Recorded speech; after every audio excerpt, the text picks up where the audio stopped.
Dans la gueule de l'ours, de James A. McLaughlin, traduit de l'anglais par Brice Mathieu-San, lu par Guillaume Orsat. Sur la crête, la piste obliquait une dernière fois avant de filer vers le nord le long de l'arête de la montagne. Aucun signe du ramasseur de champignons. Rice s'arrêta pour reprendre son souffle, les poings sur les hanches, rafraîchi par la faible brise qui montait du profond canyon situé à l'ouest. Moins de 2 kilomètres plus bas, des falaises calcaires et verticales dégringolaient jusqu'à une large rivière, le saint des saints de la réserve de Turk Mountain. 1000 arpents de forêt primaire transmis par les bûcherons des XVIIIe et XIXe siècles, ensuite protégés par la famille Trevor jusqu'à aujourd'hui. Plus loin se dressait Serret Mountain, brumeuse et arrondie, et au-delà les Appalaches sauvages s'étendaient sans fin, en une succession de crêtes incurvées bleu-vert qui rejoignaient l'horizon. La piste était moins pentue à partir de là, et Rice se dit qu'il pourrait sans doute rattraper son retard. Il secoua la tête. À cause de la bière et du Benadryl, il se sentait trop bizarre pour se balader en montagne. Et puis il se faisait sans doute mener en bateau, mais après un instant il pivota sur ses talons et se mit à courir. À mi-chemin du sommet de la montagne, il s'arrêta encore assez haut sur la crête, là où la forêt de chênes et de pins devenait rabougrie, clairsemée, et la piste plus dégagée, sans ombre, couverte d'éclats brisés de grès violet qui glissaient et roulaient sous ses chaussures. L'air sentait la pierre chaude. Des lézards détalaient parmi les feuilles cassantes. Il avait la gorge à vif, si sèche qu'elle menaçait de se bloquer dès qu'il déglutissait.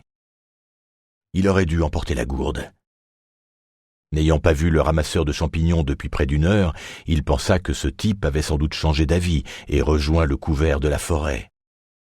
Soudain pris de faiblesse, il se plia en deux, posa les mains sur ses genoux, regarda la sueur dégoulinée de son nez et de son menton vers les éclats de grès qui, à chaque impact liquide, passaient de la couleur violette à un bleu presque noir.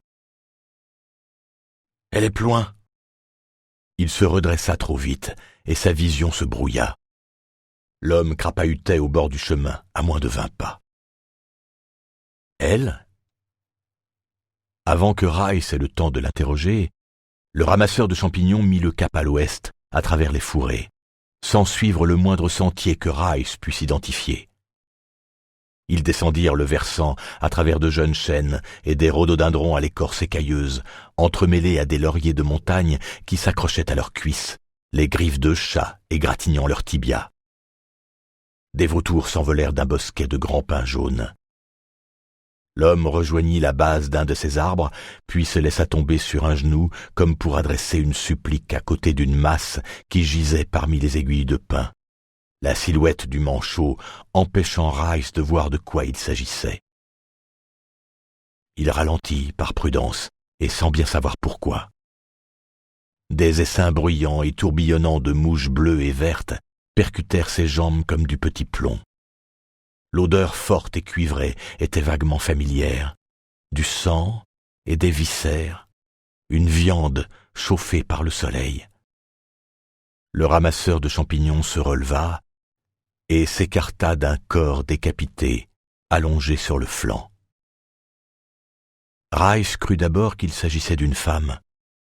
Il en eut le souffle coupé et frissonna en reconnaissant ce que c'était. « Ils ont dépioté celui-là !» dit le ramasseur de champignons.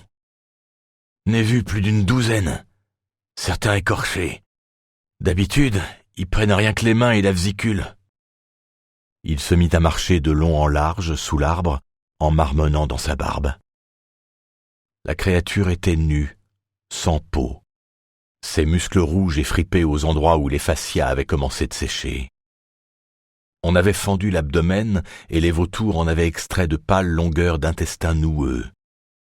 Les 4 membres se terminaient par des condyles blancs et nacrés aux articulations des poignets et des chevilles. Rice regardait, frappé par la ressemblance humaine.